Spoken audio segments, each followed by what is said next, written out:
But it was there, safe and clear, winding its way out of the dripping green maze. I followed it hastily, my hood pulled close around my face, becoming surprised as I nearly ran through the trees at how far I'd come. I started to wonder if I was heading out at all, or following the path farther into the confines of the forest. Before I can get too panicky, though, I began to glimpse some open spaces through the wet branches, and then I could hear a car passing on the street, and I was free. Charlie's lawn stretched out in front of me, the house beckoning me, promising warmth and dry socks. It was just noon when I got back inside. I went upstairs and got dressed for the day, jeans and a t-shirt, since I was staying indoors. It didn't take too much effort to concentrate on my task for the day, a paper on Macbeth that was due on Wednesday. I settled into outlining the rough draft contentedly, more serene than I felt since Thursday afternoon, if I was being honest. That had always been my way, though. Making decisions was the painful part for me, the part I agonized over. But once a decision was made, I simply followed through, usually with relief that the choice was made. Sometimes the relief was tainted by despair, like my decision to come to Forks, but it was still better than wrestling with alternatives. This decision was ridiculously easy to live with, dangerously easy. And so the day was quiet, productive. I finished my paper before 8. Charlie came home with a large catch, and I made a mental note to pick up a book of recipes for fish while I was in Seattle next week. The chills that flashed up my spine whenever I thought of that trip were no different than the ones I felt before I'd taken my walk with Jacob Black. They should be different, I thought. I should be afraid.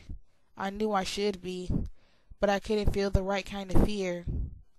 I slept dreamlessly that night, exhausted from beginning my day so early and sleeping so poorly the night before.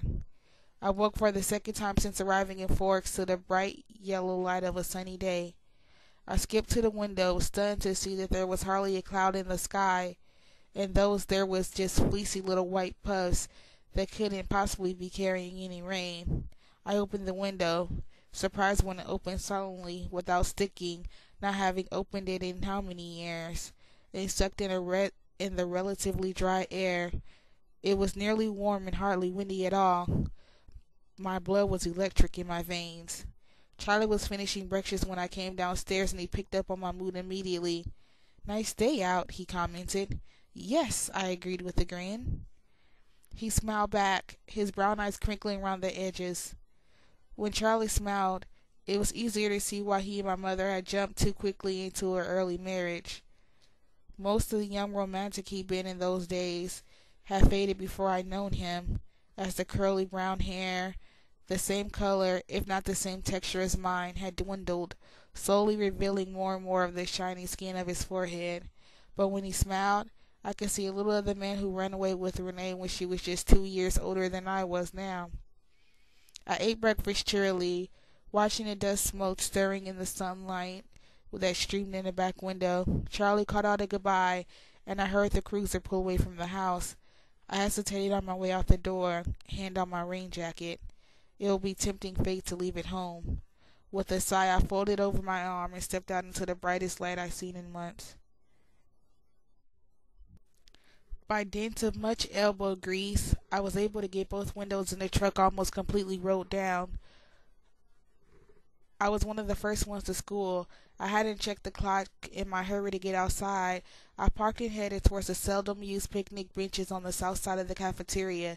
The benches were still a little damp, so I sat on my jacket, glad to have a use for it.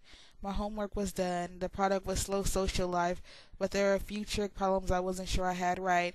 I took out my book industriously, but halfway through rechecking the first problem, I was daydreaming. Watching the sunlight play on the red bark trees, I sketched inattentively along the margins of my homework. After a few minutes, I suddenly realized I'd drawn 5 pair of dark eyes staring out on the page at me. I scrubbed them out with an eraser. "Bella!" I heard someone call, but it sounded like Mike. I looked up to realize the school had become populated while I'd been sitting there absent-minded. Everyone was in t-shirts, some even in shorts, so the temperature couldn't be over 60. Mike was coming toward me in khaki shorts and a striped rugby shirt, waving. "Hey, Mike," I called, waving back, unable to be half-hearted in a morning like this. He came to sit by me, the tidy spikes of his hair shining golden along the light, his grin stretching across his face. He was so delighted to see me, I couldn't help but feel gratified. "I never noticed before. Your hair has red in it," he commented, catching between his fingers a strand that was fluttering in a light breeze. "Only in the sun." I became just a little uncomfortable as he tucked the lock behind my ear. "Great day, isn't it?" "My kind of day," I agreed. "What did you do yesterday?"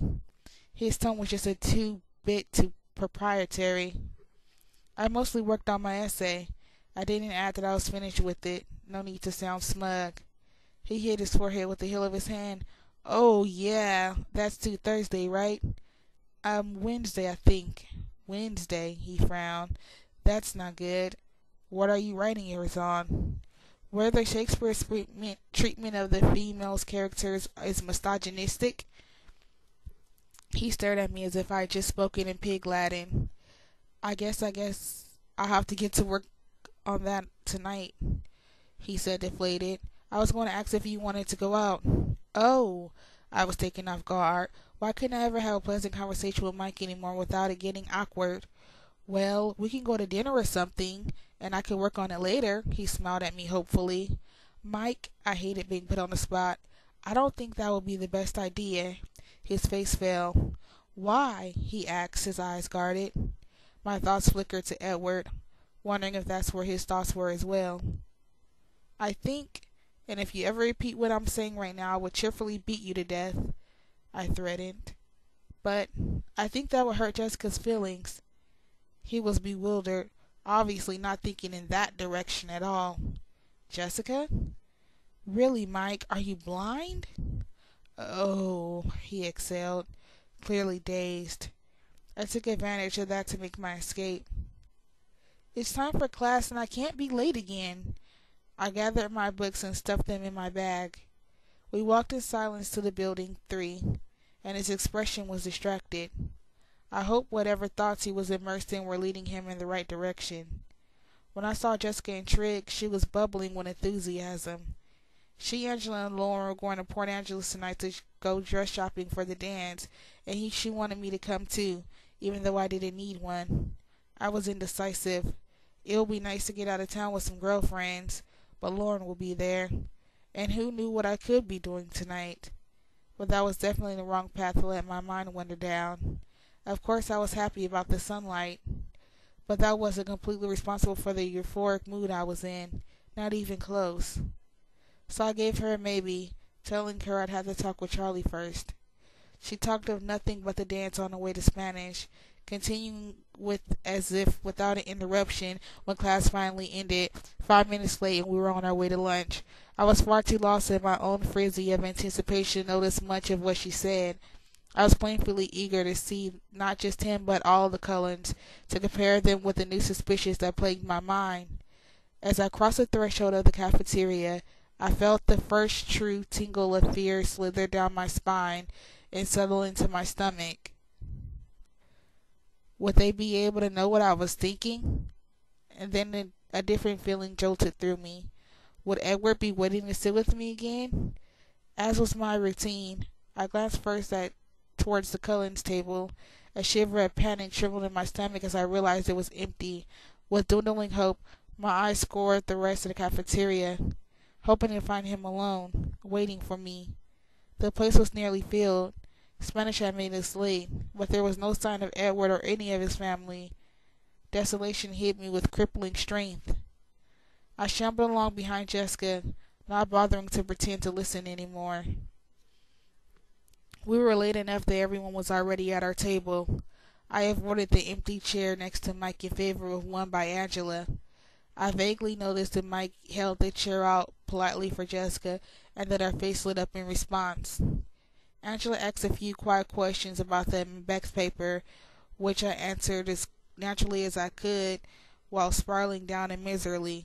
She too invited me to go out with them tonight,